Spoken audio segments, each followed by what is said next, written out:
How do you move a nation's gold across an ocean full of submarines without telling almost anyone? Britain did not gamble everything on one treasure ship. It built reserves in Canada before the crisis, divided the wealth among repeated secret movements by warship and liner, and then split the cargo again on land under armed guard. The famous voyage of the Royal Navy cruiser Emerald was one dramatic link in a much larger system. The reason for moving the wealth was more urgent than simply keeping gold away from an invader. In 1940, Britain still had to buy weapons, food, fuel and raw materials in North America. Before American Lend-Lease support, many of those purchases required dollars. A gold bar in London was vulnerable if Britain fell. A bar safely recorded in Ottawa could be sold for dollars in New York without first crossing the Atlantic again. So the real cargo was purchasing power, and the preparation began before Winston Churchill became Prime Minister. A Bank of England wartime history records that in April 1938, the bank already held about £14 million sterling at the Bank of Canada. It wanted room for far more. Substantial shipments began in the spring of 1939, including gold owned by the Bank of France. By the end of May 1940, naval vessels and liners had already moved about £200 million sterling across the Atlantic. That chronology matters. Operation Fish is often told as one desperate dash after France collapsed. The archive shows a sequence instead. Precaution became war planning, and war planning became emergency evacuation. The danger reached its peak in the summer of 1940. German forces had overrun much of Western Europe. An invasion of Britain seemed possible.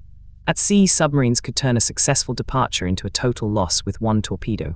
On June 24th, the cruiser Emerald left Greenock, Scotland, carrying a secret cargo west. She reached Halifax on July 1st. No public announcement identified what had arrived. Bank of Canada officials and Canadian National Express staff were waiting.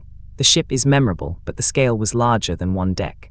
The Bank of England history says that the first week of July saw nearly £200 million sterling afloat, with 41 million in a single vessel. Risk was being distributed across movements, but every movement still concentrated a fortune inside a hull. At Halifax, the problem changed. The Atlantic could no longer sink the cargo, but theft, confusion, or one broken chain of custody could still destroy the operation. The arriving boxes were checked. Counted and checked again. They were loaded into 12 railway cars. Nearly 300 armed guards protected the train as it moved inland. This was not a ceremonial gold train. It was a moving accounting problem. Every box had to remain connected to a list, an owner, a destination, and a responsible official. The train reached Montreal, where the route divided. Cash and marketable securities went to the Sun Life building. The Royal Canadian Mounted Police guarded them there. Gold continued to Ottawa and the Bank of Canada's vault. Why split them? Because gold and securities failed in different ways. A stolen gold bar was valuable, but it was also heavy, recognizable, and difficult to move secretly in quantity. A negotiable security was light. If its ownership could be proved and its paperwork accepted, one sheet of paper could represent an enormous claim. But the reverse was also true. If records were lost, duplicated, or misidentified, the paper might become impossible to use. That made Montreal less like a treasure cave and more like a temporary financial administration. Roughly 120 retired bankers, brokers, and investment firm secretaries were brought in to sort and record the holdings. They had to establish who owned what before the securities could safely be used, returned, or transferred. This is the hidden labor in the story. Warships solved the ocean leg. Guards solved the railway leg. Clerks, ledgers, signatures, and custody rules solved the legal leg. And the movements continued. The Bank of England archive records more than £330 million sterling shipped to Canada by the time the Lend-Lease Act was signed in March 1941. The Bank of Canada Museum says that more than 1,500 tons of gold ingots and coin were ultimately placed in its vault, and that no vessel carrying the gold was lost. Outcome can sound like luck. Luck mattered, but the system also reduced the consequences of any one failure. It started early, used multiple voyages, restricted knowledge, assigned custody at each transfer, and separated assets when their risks diverged. Secrecy did not mean that only 3 people knew a treasure existed. The Bank of Canada Museum estimates that more than 600 people were involved. The safer inference is that secrecy was organized by role. A sailor could protect a ship without knowing the full financial plan. A guard could protect a railway car without seeing every ledger. A clerk could verify a certificate without knowing the schedule of the next crossing. No single worker needed the complete route in order to protect one link. That is a useful distinction. A secret can survive a large operation when information is divided as carefully as the cargo. The route map was therefore also a risk map, in London and Greenock. The danger was invasion, congestion, and secrecy. In the Atlantic, it was catastrophic loss at sea.